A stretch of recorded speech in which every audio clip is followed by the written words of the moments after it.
السلام علیکم ناظرین، پروگرام چائے کی پیالی میں خوش آمدید۔ میں ہوں آپ کی میزبان حرین تبسم اور میرے ساتھ موجود ہیں ڈاکٹر طارق ہاشمی صاحب۔ السلام علیکم سر، آج کا سوال ایک سماجی پہلو کے حوالے سے ہے اور بہت ہی اہم سوال ہے۔ سر، ہم دیکھتے ہیں کہ ہمارے ہاں جو انفارمیشن ٹیکنالوجی ہے اس کا دور ہے اور اس کی لپیٹ میں ساری دنیا ہے۔ تو سر، ہم دیکھتے ہیں کہ اگر ہم نئی نسل کو دیکھیں تو ہم دیکھتے ہیں کہ نئی نسل جو ہے وہ ان چیزوں میں بہت زیادہ کھو گئی ہیں۔ لیپ ٹاپ، موبائل، ٹیبز اور سوشل میڈیا، ان سب میں بہت زیادہ کھو کے رہ گئی ہے۔ تو دوسری طرف اگر ہم دیکھتے ہیں تو ہمیں ایسا لگتا ہے کہ جیسے والدین شاید ارریلیونٹ ہو چکے ہیں۔ تو اس تناظر میں اگر ہم ایک اور بات بھی دیکھیں تو وہ تربیت آ جاتی ہے۔ ہم دیکھتے ہیں کہ جو نئی نسل ہے وہ تربیت کے جو سکیلز ہیں وہ جو ہے وہ سوشل میڈیا پہ اخذ کر رہے ہوتے ہیں، مطلب سوشل میڈیا کو وہ تربیت کا ذریعہ بنا رہے ہوتے ہیں نوجوان نسل۔ تو سر، کیا یہ جو ایک بات میں نے ابھی کہی یہ درست ہے؟ اور اگر یہ درست ہے تو ہم نئی نسل کو کیا کرنا چاہیے؟ اقبال کا ایک بڑا معروف کلام گایا بھی گیا ہے، زمانے کے انداز بدلے گئے، نیا راگ ہے ساز بدلے گئے۔ بات یہ ہے کہ زمانے کے انداز جو ہے وہ ہر عہد میں تبدیل ہوتے رہے ہیں۔ کبھی انسان غاروں میں رہتا تھا، پھر اس نے کھیتی باڑی سیکھی، پھر اس نے صنعت کی طرف آیا۔ لیکن زمانے کے انداز جس طرح گزشتہ 15-20 برسوں میں بدلے ہیں اور جس تیزی سے بدلے ہیں اور جس بڑے پیمانے پر بدلے ہیں، شاید کسی عہد میں اتنی بڑی تبدیلیاں رونما نہیں ہیں۔ بالکل، یعنی انسان جو ہے وہ غاروں سے کھیتوں تک آتے اسے وقت لگا، اسے کھیتوں سے ملوں اور کارخانوں تک آنے میں قدرے وقت لگا۔ لیکن جو ہی ہم دیکھتے ہیں کہ یہ انفارمیشن ٹیکنالوجی آئی ہے اور اس کے ساتھ ہی جو مشینری ہے وہ اتنی تیزی سے بدلی ہے کہ آئے روز ہمیں پتہ چلتا ہے کہ یہ ایک نیا سافٹ ویئر آیا ہے۔ آپ صبح اٹھتے ہیں تو اپنا سیل فون کھولتے ہیں تو آپ کو ایک پیغام آیا ہوتا ہے کہ آپ کا جو واٹس ایپ ہے اس کو اپڈیٹ ہونا ہے، آپ کی جو فیس بک ہے اس کو اپڈیٹ ہونا ہے، آپ کا سیل فون اس کے اندر یہ ایک نیا سافٹ ویئر ہے کہ آپ اس کو ایکسیپٹ کرتے ہیں۔ تو گویا کہ تبدیلی جو ہے وہ بہت بڑے پیمانے پر ہے۔ اب ایسے عالم میں یہ جو آپ کا جو تجزیہ ہے کہ ہماری نئی نسل جو ہے وہ زیادہ تر جو تربیت ہے اس کا جو ماخذ ہے وہ سوشل میڈیا کو سمجھتی ہے، اور والدین جیسے کہ ایک لحاظ سے ارریلیونٹ ہو گئے ہیں۔ میرا خیال ہے کہ شاید یہ حادثہ صرف والدین کے ساتھ نہیں ہے، میرا خیال ہے کہ اساتذہ کے ساتھ بھی یہ حادثہ ہے، اور بہت سارے جو انسانی رشتے ہیں ان کے ساتھ بھی یہ حادثہ رونما ہوا ہے۔ اور جیسے میں نے کہا کہ پہلے تو زمانے کی جو تبدیلیاں تھیں وہ بہت آہستہ رو ہوتی تھی، لیکن اب بہت تیز ہیں۔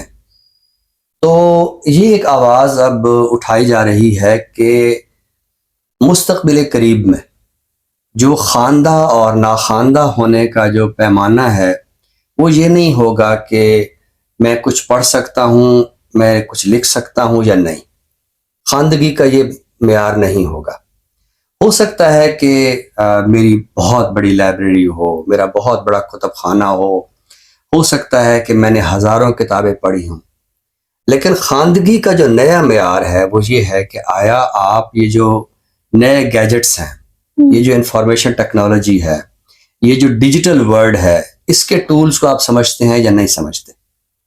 جیسے کسی زمانے میں انسان بول سکتا تھا، وہ لکھ نہیں سکتا تھا، تو پھر خواندگی کا معیار یہ آیا کہ جو بندہ لکھ سکتا ہے اور اس لکھے ہوئے کو پڑھ سکتا ہے، تو کوئی شخص کتنا بڑا ہی ذہین آدمی کیوں نہیں ہے، اگر وہ لکھ پڑھ نہیں سکتا تو اس کا مطلب ہے کہ وہ اپنے عہد سے ارریلیونٹ ہے۔ اور یہی صورتحال اب ہے کہ اب میں اگر ڈیجیٹل ورلڈ کی جو ٹیکنالوجی ہے اس کو میں سمجھتا ہوں تو میں ایک خواندہ ہوں، اور اگر میں اس کو نہیں سمجھتا تو میں اپنے آپ کو لاکھ شاعر کہوں، فلسفی کہوں، استاد کہوں، ادیب کہوں، دانشور کہوں، وہ سب کچھ بے معنی ہے۔ تو جب اتنی ساری دانش، اتنا سارا میرا علم بے معنی ہو گیا تو ظاہری بات ہے کہ پھر نئی نسل کے لیے والدین بھی بے معنی ہیں اور اساتذہ بھی بے معنی ہے. اب اس میں دیکھیں ضرورت جس چیز کی ہے، ایک تو یہ کہ نئی نسل کو اس زام میں مبتلا نہیں ہونا چاہیے کہ وہ سوشل میڈیا پہ جو تربیت کے ٹولز ہیں، کیونکہ میں تو سوشل میڈیا کے بہت زیادہ حق میں ہوں، لیکن ایک چیز ہمیں سمجھنی چاہیے کہ سوشل میڈیا سے حاصل ہونے والا علم، تربیت کے ٹولز، یہ بالکل فاسٹ فوڈ کی طرح ہے کہ ہمیں بعض اوقات بہت زیادہ ان کے اندر ایک لذت محسوس ہو رہی ہوتی ہے، ایک بہت زیادہ کشش محسوس ہو رہی ہوتی ہے، لیکن وہ جو تربیت کا پیمانہ ہے، وہ جو گہرائی ہے، وہ اس میں نہیں ہوتی ہے. آپ نے ایک پوسٹ دیکھی اور اس کے بعد آپ اگلی پوسٹ پہ چلے گئے، آپ نے ایک ویڈیو یا ایک تصویر دیکھی اور پھر آپ اگلی اس پہ چلے گئے. تو جیسے زمانہ بدل رہا ہے تو ایسے آپ بھی اس کو اسکرول کرتے جاتے ہیں اور نئی سے نئی چیزیں آپ کے سامنے آتی جاتی ہیں.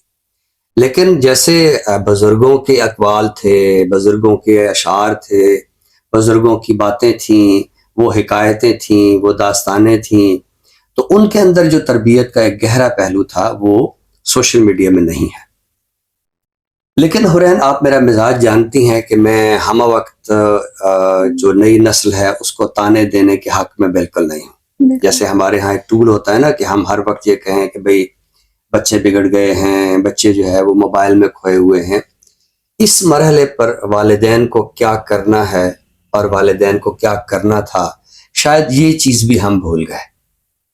یعنی جیسے میں نے کہا وقت بہت تیزی سے بدلا ہے، تو کیا والدین جو کہ بچوں سے زیادہ میچور ہیں، انہوں نے اس تبدیلی کو محسوس کیا؟ اگر انہوں نے کیا ہے تو پھر اپنے آپ کو اس تبدیلی کے لیے تیار کتنا کیا ہے؟ یعنی اگر بیٹے کے پاس موبائل فون ہے اور وہ اس کی ٹیکنالوجی کو سمجھ رہا ہے اور والدین یہ بھی دیکھ رہے ہیں کہ وہ ہم سے زیادہ اس سے مربوط ہو گیا ہے، تو اس سیل فون کی جو ٹیکنالوجی ہے اس کو خود پیرنٹس نے سمجھنے کی کوشش کیوں نہیں کی ہے؟ یعنی میں ایک استاد ہوں، میں دیکھتا ہوں کہ میرے بہت سارے رفقا جو کہ یونیورسٹیوں میں ڈاکٹر ہیں، بہت بڑے عہدے پر ہیں، بہت کچھ سمجھتے ہیں، لیکن انہیں لیپ ٹاپ کھولنا نہیں آتا. وہ اپنی ای میل جو ہے وہ کہتے ہیں کہ جی ہم کسی کمپوزر سے کروائیں گے. ان کو ای میل کرنا نہیں آتی، ان کو ای میل پڑھنا نہیں آتی. ٹھیک ہے، تو کہنا یہ ہے کہ والدین پر یہ بھاری ذمہ داری عائد ہوتی تھی کہ وہ بھی اپنے عہد کی تبدیلیوں کو سمجھیں، ان کو بھی ادراک ہو، اور جب ان کو ان چیزوں کا ادراک ہوگا تو پھر وہ اپنے بچوں کے ساتھ، اپنی اولاد کے ساتھ، اپنے شاگردوں کے ساتھ جو وہ زیادہ جڑے ہوئے ہوں گے.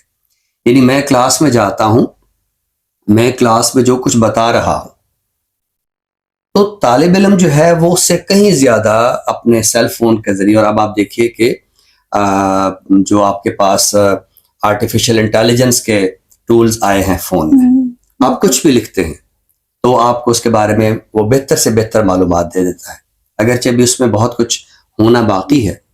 تو میں یہ سمجھتا ہوں کہ ہمیں ہر وقت بچوں کو، نئی نسل کو اس طرح کے تانے دینے کے انہوں نے والدین کو اپنی زندگیوں سے نکال دیا ہے، اساتذہ ان کے لیے ارریلیونٹ ہو گئے ہیں.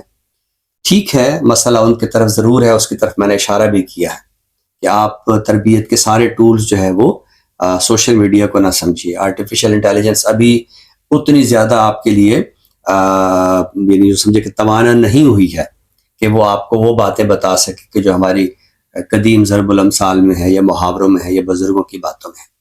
لیکن دوسری طرف میرا جو خطاب ہے زیادہ وہ والدین ہیں، وہ اساتذہ ہیں، کہ ان کو بھی اپنے اندر یہ تبدیلی لانی چاہیے. بھی میری پی ایچ ڈی ڈگری ہے تو وہ پی ایچ ڈی ڈگری جو ہے وہ تو میں نے حاصل کر لی ہے، لیکن جو میں نے آپ کو بتایا کہ خواندگی کا جو نیا معیار ہے کہ میں انفارمیشن ٹیکنالوجی کے جو گیجٹس ہیں میں ان سے کتنا آشنا ہوں.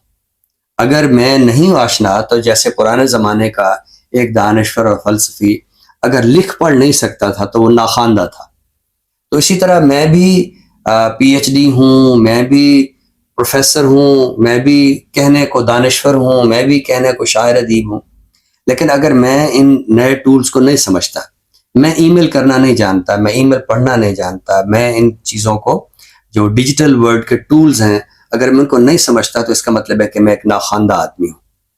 اور میں سمجھتا ہوں کہ ہمارے مشرقی ماحول میں اس چیز کا ادراک بہت زیادہ ہونا چاہیے، اس لیے کہ ہم ابھی تک ایک کنزیومر نیشن کی طرح ہم ان چیزوں کو استعمال تو کر رہے ہیں، لیکن ہم ابھی تک ان کی روح میں نہیں اتر رہے. ہمیں ابھی تک اس کی جو فلسفی ہے، اس کی جو تھیم ہے، یا اس کو جو ہم ایک انسانی تعلقات میں کیمسٹری کہتے ہیں، ہم ابھی تک ان کی جو کیمسٹری ہے ان کو ہم نہیں سمجھ رہے. تو یہی وجہ ہے کہ ہم آئے روز اپنا جو کیا کہتے ہیں موبائل کا تو سافٹ ویئر اپڈیٹ کرتے رہتے ہیں، لیکن اپنا سافٹ ویئر ہم اپڈیٹ نہیں کرتے کہ ہم ان چیزوں کو سمجھیں. تو میں سمجھتا ہوں کہ والدین اور اولاد، اساتذہ اور شاگرد، پرانی نسل اور نئی نسل، ان کے مابین جو ہم آہنگی ہے وہ اسی صورت میں ہو سکتی ہے کہ ہم خواندگی کے ان معیارات کو برابر طریقے سے سمجھیں، ہم خواندگی کے ان معیارات کو اختیار کریں، اور دو نسلوں کے مابین جو ایک بڑھتا ہوا ایک خلا ہے یا ایک خلیج ہے، اس کو ہم کم کریں یا اس کو ہم ختم کریں. بالکل سر، آپ نے بالکل ٹھیک کہا کہ اسی طرح کم ہو سکتا ہے. اور آپ نے تربیت کے حوالے سے جو ہمارے سماجی رویے تھے ان کو بڑا اچھے طریقے سے بیان کیا، اور ایک مختصر بات جو ساری گفتگو کو سمیٹتی ہے کہ ہمیں خود کا جو اپنا سافٹ ویئر ہے وہ بھی اپڈیٹ کرنے کی ضرورت ہے. ہاں. تو سر بڑھتے ہیں پروگرام کے اگلے حصے کی جانب، یعنی تخلیق کی جانب. آج ہم بات کرنے والے ہیں محمود رضا سید کے حوالے سے. آپ کا تعلق ایک علمی گھرانے سے ہے، اردو زبان و ادب کے استاد ہیں، ریڈیو پاکستان کے بہت پرانے صداکار بھی ہیں، اس کے علاوہ حلقہ ارباب ذوق کے سیکرٹری بھی رہے ہیں. آپ کا ایک شعری مجموعہ منظر عام پر آیا آنکھ سے اوجل دنیا کے عنوان سے. سر آج ان کے حوالے سے کیا عطا کریں گے؟ ہاں، محمود رضا سید ہمارا جو فیصل آباد کا ادبی منظر نامہ ہے اس میں ایک بہت نمایاں نام ہے، ایک بہت خوش اخلاق شخصیت ہے. تو آج میں نے ان کا مجموعہ کلام جس کا آپ نے ذکر کیا، آنکھ سے اوجل دنیا، تو اس سے ایک غزل منتخب کی ہے، تو اپنے ناظرین کی نظر کرتے ہیں.